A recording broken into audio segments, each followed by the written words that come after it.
Our lives are laid out on a road of bumps, turns, struggles, and more. How do we respond? How do we endure adversity for learning and growth? I'm Aubrey Johnson, and we'll explore these questions and more on The Road to Rediscovery.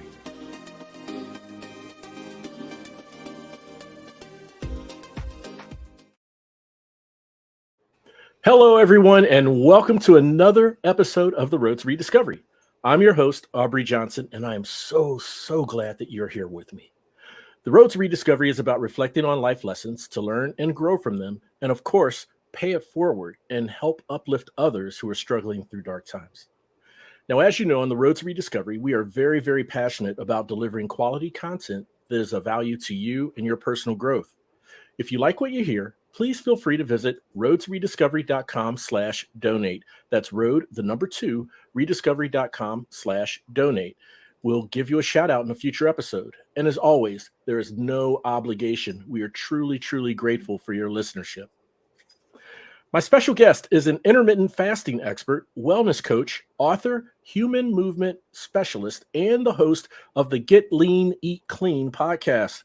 With over 15 years experience in health and wellness, his personal journey has transformed him into helping middle-aged men make intermittent fasting simple and manageable. He's also the creator of the Fat Burner Blueprint program. Get ready for a great conversation, and let's welcome Brian Gryn to the show. Hey, Brian, it's so great to have you here, man. Welcome. Thanks, Aubrey. Appreciate it. Yeah, no, my pleasure. Thank you. Yeah. So let's just start by giving the listeners a little bit of context, if you don't mind, by sharing a glimpse into your own journey early on and the inspiration behind what you do today. Gosh, okay. Well, I've been in health and wellness now close to 20 years. Mm-hmm. Started out in strength training, and it sort of evolved over time. One, because I felt like with clients, a big missing piece of the puzzle was nutrition. And so just started diving into education around that and learning about different tools that people could utilize to help to help reach their goals. So Right.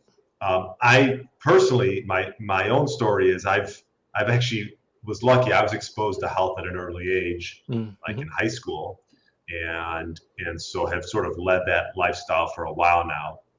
Obviously, always tweaking as we go. I don't have some huge story where I lost like 100 pounds. Right. But it's been just a huge influence on my life. It's something that I'm passionate about, and helping others. And yeah, and recently now just focusing a lot on middle-aged males and helping them sort of get their bodies back, or even their minds back to what it once was. And I'm just become passionate about not only helping individuals, but also just learning more about it myself through my podcast and things like that, and meeting people like yourself. So. Oh, wonderful. And I can tell, I mean, when we chatted earlier a few weeks before, this recording, and just in the few minutes that we've delved into this conversation, that you have a heart for service, without a doubt. And I mean, there are some people who have these stories of, insurmountable odds and overcoming major, like you said, losing hundreds and hundreds of pounds, and then that sparked a motivation to help others. But it sounds like the passion and heart for service has been inherent with you, for a long time. If I would think. Yeah, no doubt about it. I mean, it's played such a positive role in my life, just helping tailor, my health and wellness. And if I could just help other people do that, everyone's obviously a little bit different, but if I could spread the word and help others lead a quality life, I think it's very obviously very rewarding. So. Yeah. No, for sure. And I agree very much so. A couple things I wanted to chat with you about here. Okay. First off, I am very intrigued with intermittent fasting.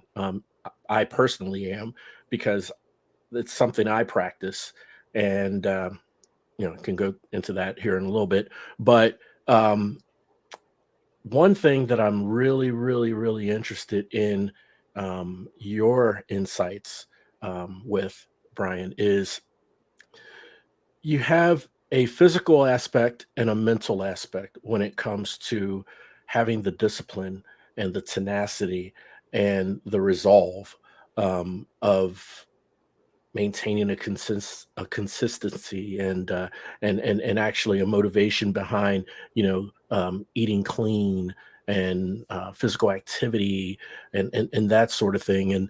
And so, as you mentioned earlier, when specializing in middle-aged men, and I'm 54, I'll be 55 in May. um, uh, with men and testosterone and that sort of thing, I would imagine, us guys, we have quite an ego when it comes to working out, such as, how much we can bench, how many push-ups we can do, and so forth. Do you find that some men in their late 40s, early 50s tend to think they can work out in the same way as they did in their 20s and 30s? And if so, how can middle-aged men kind of, I don't want to say humble themselves, but come to the realization that, you know, there is an effective way that we can work out at this age, um, even though we're not able to work at the pace or work out at the pace or the strength as we did 20 or 30 years ago. Yeah, I mean, gosh, I think if you're in your 50s, let's just say, and you have no history of working out, and you're sort of starting from ground zero. I mean, it's never too late, obviously. Right. If you have a history of lifting, there's no reason why you can't keep it up in your 50s. Okay. Obviously, you don't want to be injured. I wouldn't advise you go play basketball, maybe. Yeah. I mean, I used to play basketball in my 20s and even in my 30s, and then once I got to like my 40s, I was like, you know what? I don't want to really. The injury risk wasn't worth it. The risk versus the Right. reward wasn't worth it. But Hmm. as far as lifting is concerned, I mean, you can get stronger. You'd be surprised. I mean, yeah, there is. It might take a little bit more effort. It might take a little bit more time, and you might have to recover longer. Yeah. But yeah, I think the key is just aligning whatever you're doing with your goals as to what you want to accomplish. And Hmm. but I think resistance training is, if you want to say some type of like anti-aging um, recipe, I would say it's up there. Hmm. And most males and females should be doing some form of resistance training. Gotcha. And that makes a lot of sense. And because, well, and it's encouraging, for me at least. Uh, I have a history of working out. I've lifted for years. Mhm. I'm not an avid lifter or anything like that, but I do my moderate amount. And I have ever since the 20s, and just knowing that it's something that even in my 50s that we can continue doing. It may not be the same amount of weight or the same amount of reps, but it's something that we can continue doing. I think, yeah, I think that's very, very encouraging. It's therapeutic for a lot of guys. It fulfills them. So, thank you for sharing that, Brian. Really appreciate that. And I also want to talk about how. What are your thoughts on how easy it is, or do people get tend to get caught up in the end result when it comes to working out, when it comes to losing weight, when it comes to eating cleaner and feeling better? You see a lot of people talk about before and after pictures, and you see the difference in people, and you're happy for them, and I don't want to take anything away from that. But is there a balance in appreciating the end result, okay, and having that destination, but at the same time not letting it overwhelm you in your weight loss journey or in your journey to better health? I would think those who get caught up in that end result a little too much can feel like the journey is out of reach. Maybe. What are your thoughts on that? Yeah, I mean, it's good to have a goal in mind, Hmm. but I think that it's also easy to get too caught up in how other people look and how Yeah. and it's like I think you have to go on your own journey and decide Yes. what's going to work best for you and how you can be like you mentioned earlier, how you can stay consistent in what you're doing. I think that before you even have a goal in mind, you probably should realize, well, where am I at right now? Right. And take some type of baseline. I use a lot of times with my clients a DEXA scan. Mm-hmm. It gives you body fat percentage, lean mass, bone mass, among many other measures of visceral fat, things like that. And this way, it sort of gives you a start line. And then you can tell if what you're doing is working. And, most of the times it's the eye test will help, or how clothes fit you is a big one, right? Right. Right. And how you're feeling. Those are all great measures, but it doesn't hurt to have something measurable like doing a DEXA scan, or even just doing a caliper test where you can somewhat get an estimate of body fat. And that way you at least can adjust and know, well, if I'm doing what's right, then for the most part, I should be getting some results from that. If you're not getting any results, then you got to try to sort of reroute and make some changes. Gotcha. Okay. Yeah. So. No. Yeah. No. I understand. Had a question for you regarding. I think this is like an age-old question, and you may have been asked this before. And I'm not encouraging any of the listeners to do this, and I know you wouldn't either. But when it comes to weight loss through diet versus weight loss through exercise, which one tends to be more effective, or gives you more effective as far as results? I mean, I think it's ideal to do a balance of both. Okay. But if it was one or the other, which one would be more effective, you think? Through diet. Yeah. Through cleaning up what you're eating, and focusing on nutrient dense foods and single ingredient foods, instead of boxes and barcodes, right? Yes. Yeah. So yes, I would say that's number one. Obviously, exercise can play a role, but I would say, something like, for example, strength training, the reasons for that are more so building muscle, because you're going to lose muscle as you age, so you want to maintain muscle as much as you can, and also bone strength, increasing bone mass. Those are the two, I would say, and also the fact that the more muscle you have, the more you can be more efficient in handling the foods that you're eating. Yes. It's almost like a glucose sink when you have muscle, and so. But yes, to answer your question, focusing on nutrition would be first and foremost, and even before those, if you're having crappy sleep or very stressed out, those obviously play a role as well. Trust me, that is one area I definitely need to improve in, and I have I've made that proclamation to myself this year to improve on my sleep, better sleep.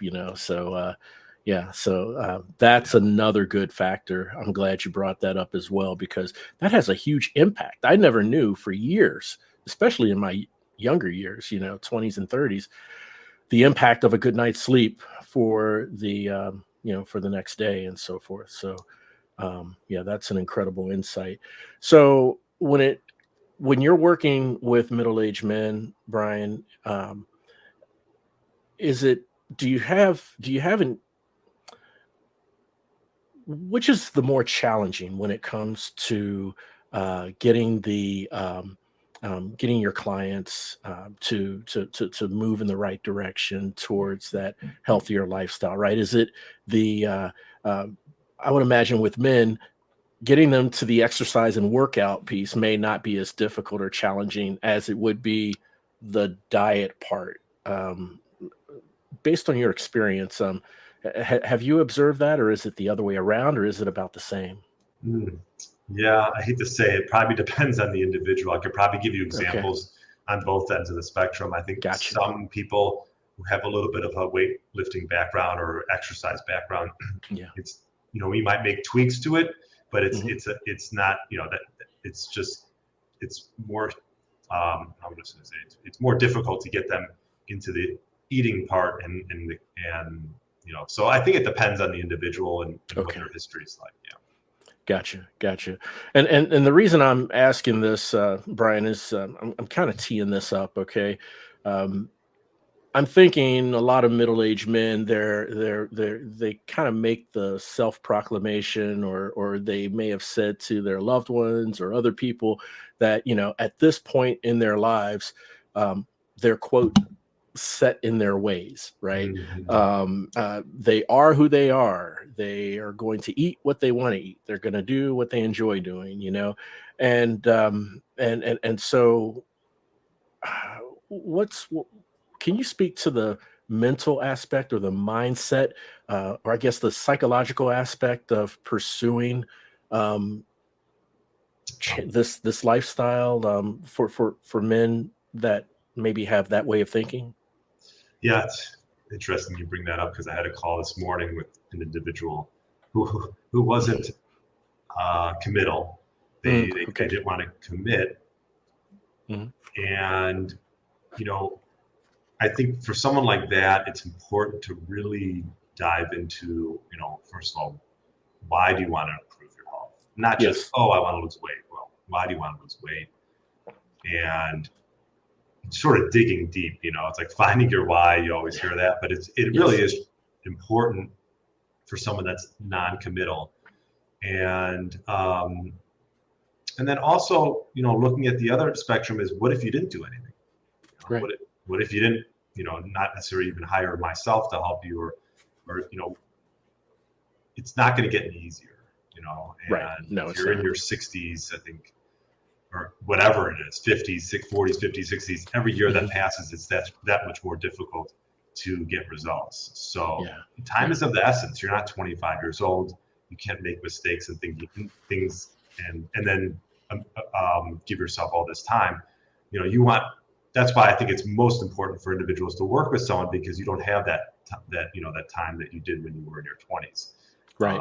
So I think for one, if you're non-committal, you got to create some urgency. And the last urgency you want is some type of thing where you go to the doctor and you fail a stress test or whatever it is. Right. Right. You got to create some type of urgency in your mind, and then really hone in on your why. Mm. Yeah. I completely agree. Hone in on that why. I mean, there's got to be a root cause, right? What is the root cause behind you making this decision? And that kind of brings me to the next question I wanted to run by you, Brian. Is um, I don't know. I kind of think, in my mind at least, exercise and working out and eating right is like a chicken or the egg type thing. Which comes first, right? I mean, because and here's what I mean. If just bear with me here. Here's what I mean. Mm-hmm. Uh, uh, some say you got to have like a positive mindset, an open mind, to jump into this type of lifestyle, to make the choices to eat better, to be cleaner, and so forth, right? And other people say, well, no, I had a major event happen where I had to do this, and as you mentioned before, at any rate, if someone makes the decision to do it, and as they're doing it, they're getting more sleep, they're eating cleaner, they're working out on a regular basis, they're intermittent fasting, they're meditating. All these things combined, you know, over time, they start to feel more energy.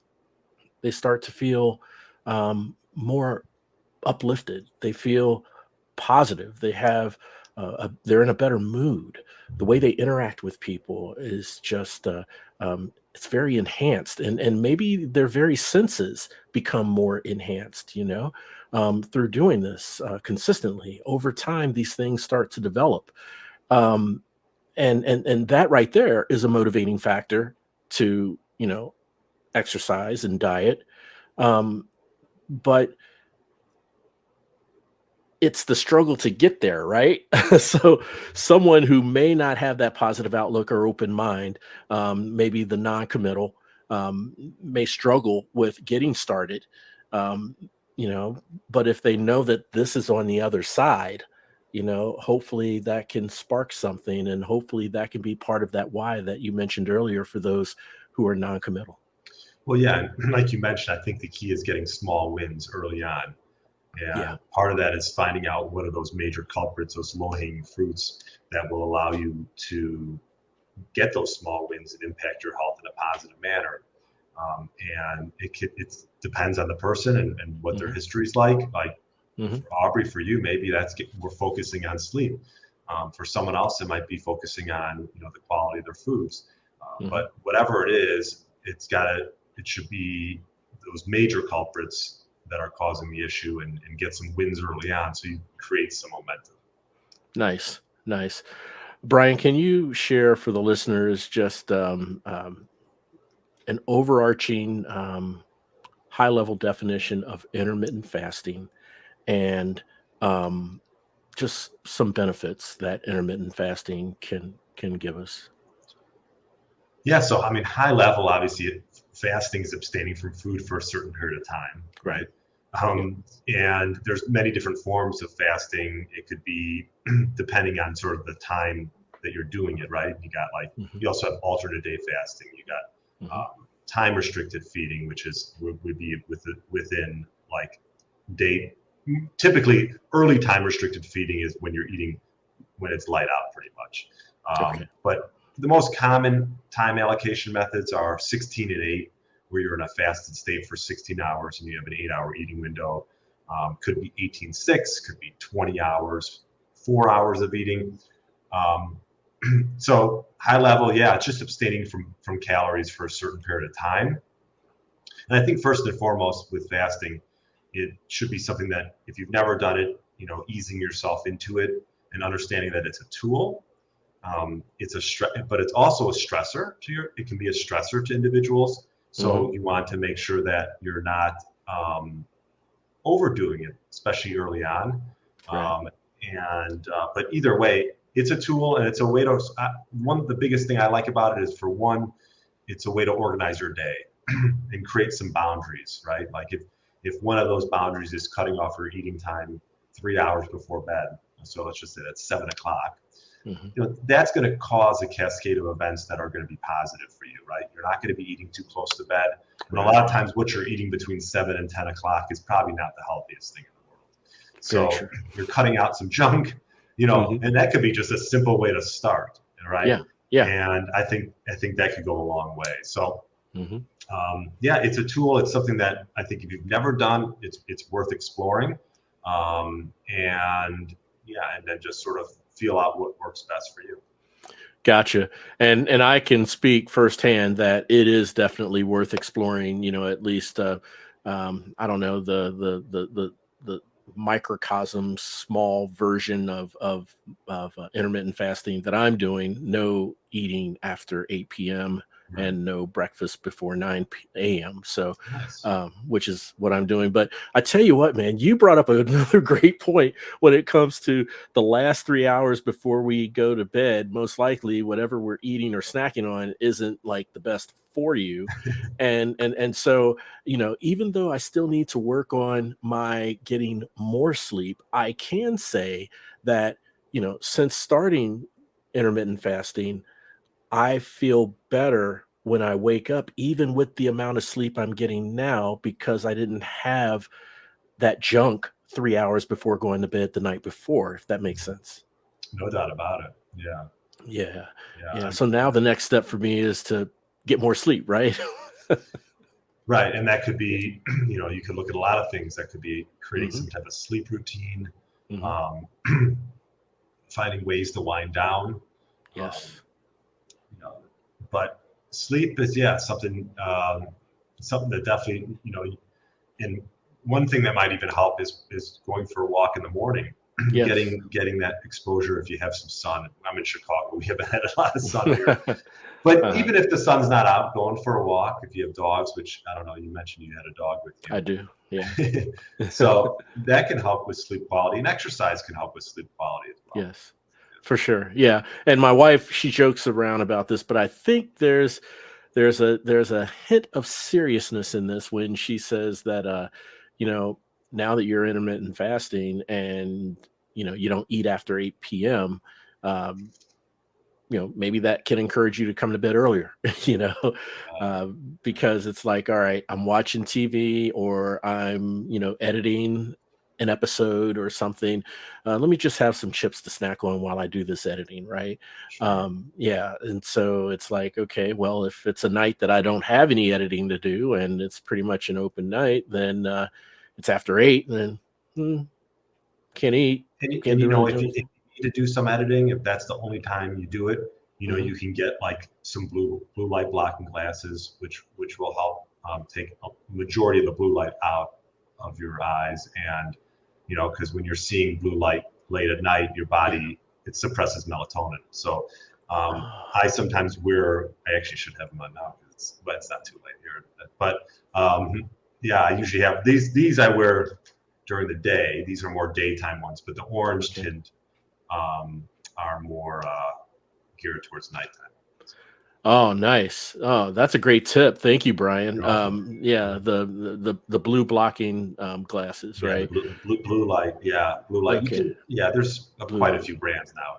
There's a Okay. lot out No, that's great. And that way my melatonin isn't like suppressed to where I can easily go to sleep after I there. finish I editing. think it will help you. I really do. I Okay. think. Yeah, I Okay. think it will help you. Yeah. Oh, that's fantastic. Man, that's great. So, want to talk about middle-aged men, myself, included.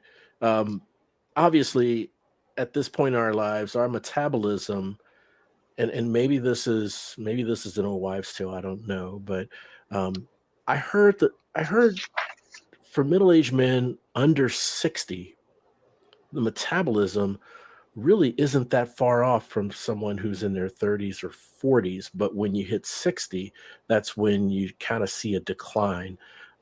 Is that the case, or is it a steady decline even before 60? Regarding metabolism, Yes. it's a good question. One of the things that can dictate not only metabolism but testosterone is muscle mass. And Right. muscle mass strength and function, which is turned loss of it is the term is sarcopenia. Hmm. And muscle mass decreases, I'd say it's approximately between 3 and 8% per decade after the age of 30. Oh, wow. Okay. And the rate of decline is even higher after the age of 60. Hmm. Hmm. So, this involuntary loss of muscle strength function, um, is a contributor to a lot of people as they get older and could increase risk of falls and things like this and vulnerability to injury. So that can play a role in metabolism. Um, but I think if you are a active individual in your 60s, I mean, yes, your metabolism. I would assume I don't have 100% evidence to show you right this second, but I would assume your metabolism will slow a bit. Okay. Um, Okay. but again, if you do the right things and you're living the right lifestyle, one of them, aka lifting weights, you can definitely help slow that rate of loss of muscle mass, which plays a huge role in metabolic Oh man, I'm gonna hit the weights even harder now, rate. thanks to you, because I don't want brittle bones, and I'm gonna naturally lose muscle mass. But if it can kind of, I don't know, kind of mitigate it or slow it down, I am all for There that. you Before I go. turn 60, for sure. Um, what are micro workouts, Brian? Yeah, so micro workouts. I sort of came across micro workouts during COVID um, because I stopped going to the studio and Hmm. my workouts turned into. I actually had an individual on my podcast, Dr. John Jaquish. He designed what's called the X3 bar, Hmm. and it's a how should I say, it's variable resistance, it's Okay. resistance training. Hmm. Micro workouts are just short workouts, right? Yeah. Short 20, 30-minute workouts. Hmm. And I started doing those with the X3 bar during COVID and found that I was maintaining, if not gaining muscle during doing these workouts. And Nice. also found that with clients, um, they were more apt to doing them, right? I mean, if something's going to take you 20 minutes, Yeah. as opposed to an hour or an hour and a half in and out of a gym, you're Hmm. more apt to getting it done and you won't make as many excuses. So I'm a big fan of that. I think that less is more sometimes, and you don't need to be in there unless like you're training for some type of competition, which 99% of the people probably listening are not. I think you can get an efficient workout at home or even at the gym for 20, 30 minutes. And I've been utilizing the X3 for probably 70, 80% of my workouts, and others more traditional lifting. But yeah, it's something that I think if you've never done it, it's worth trying. And there is science behind the fact that, let's say you're doing one leg workout a week, increasing that to 2 times a week can make profound effects on building muscle, as opposed to just doing it once. And let's just say you're being sore for 3 or 4 days and then not doing it until the next week. You're better off doing maybe a shorter workout and more volume throughout the week, and do it twice a week as opposed to doing it just one. I see. Yeah. You mentioned the X3. Is that like a circuit device, or? You know what it is? It's a resistance bands system. Gotcha. So I think there's like 5 or 6 bands, depending on how, depending on the thickness and how how much strength you have. You use those bands, and there's a ground plate that you stand on. If you do go to my Instagram page, you can see me doing it. And there's a little Olympic bar, not little, it's probably like 1.5 feet, 2 feet. And so you can hit mostly all your body parts with it. That's cool. And it's pretty effective. Oh, that's cool. And the reason why I'm asking is, with my lifestyle, at my age, I don't see much value in being a member of a fitness club. My day job, in the office, which I'm only in the office 1 day a week. I work from home mostly, but in my office, we have a gym, and there's no charge. So when I'm in the office, I can go there. But most times when I'm working from home, again, my day job, my office, in which I'm in here right now, it's my work office / home office / closet / studio / workout area, right? I mean, I don't have the bands or any type of circuit devices, but I do have a mat and dumbbells and a jump rope. And so that's I've created a routine or a regimen and so forth. But and looking into something like that system, that the X3 might be something you might want to look into, and as a way to sort of just add on to what you're doing or replace it from time to time. Yeah, no, that makes a lot of sense. I think I may take a look at the X3 and see, explore it a little bit. Yeah. So, Brian, having a healthier lifestyle with fasting, dieting, working out, and walking, has been proven over and over again to increase happiness, confidence, self-esteem, better moods, etc. Right? We talked about that. Do you believe that this also trickles into improvements into the other aspects of our lives, relationships, professional environment, other aspects of our lives? I mean, I think they're all tied, and I think, if you're improving, your body composition, not even just your body composition, but if you're just feeling more confident in your clothes, I think this could lead to better performance at work, more confidence in meetings, giving you more energy throughout the day to be more proficient and efficient at what you do. So, I mean, I think it all is tied together. Very nice. I tend to agree. And, my workout routines have been up, down, up, down. I hate to keep using myself as an example, but the times when I have been up, where I've been very consistent, I've been improving in my routines, adding weights, adding reps, and feeling, the impact in all parts of my body. I also feel it in my spirit, my mood, my mental state, my mindset, and that affects how I interact with people outside of working out, right? And so I've felt those differences and those changes, and so yeah, I definitely agree that it handles, or that it can improve other aspects of our lives too. So, Brian, how can the listeners follow you, learn more about the work that you're doing, and subscribe to your podcast? Yeah, so I'm at briangryn.com, and Okay. that's where I keep most of my my content. Instagram, BD Gryn. It's all linked on in the on my website, and Okay. then yeah, no. As far as learning about what I'm doing, it's all there, and the podcast is Get Lean, Eat Clean, um, and yeah, that's easily found on any listening platform pretty much. Okay. So yeah. Fantastic. You heard it here, listeners. You heard it first from Brian Gryn. Get lean, eat clean. Subscribe to the podcast. I know it sounds cliche, but it's 2023.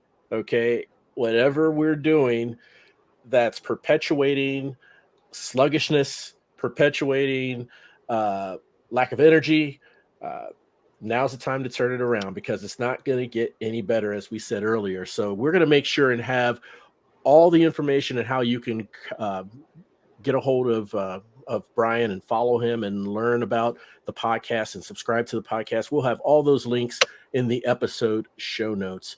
Brian, thank you so much for coming on the show, man. I really, really appreciate you coming on, sharing your insights, sir. Albert, yeah, I appreciate you having me on. Thank you so much. Oh, my pleasure. And I want to thank all of you for tuning in and listening. And look, if you have a loved one, a neighbor, a friend, a colleague who seems to be not themselves, right? Maybe looking or feeling down and out, going through dark days of despair, not quite sure where to turn or who to turn to, I humbly ask that you please share this show with them, because on the road to rediscovery, we want our listeners to know two things. Number one, you're not alone. And two, there's always hope. The road to rediscovery, it's a movement, a revolution. And guess what? You are now part of it. We're all roadies on this journey of life, and it sure feels good having you on the road with me. Thanks again for listening. We'll chat again soon. We really hope you enjoyed this episode of The Road to Rediscovery. We'd love to hear from you. Shoot us an email at roadtorediscoverypodcast@gmail.com and leave us any questions or comments you may have. The Road to Rediscovery is an AJ Shark production.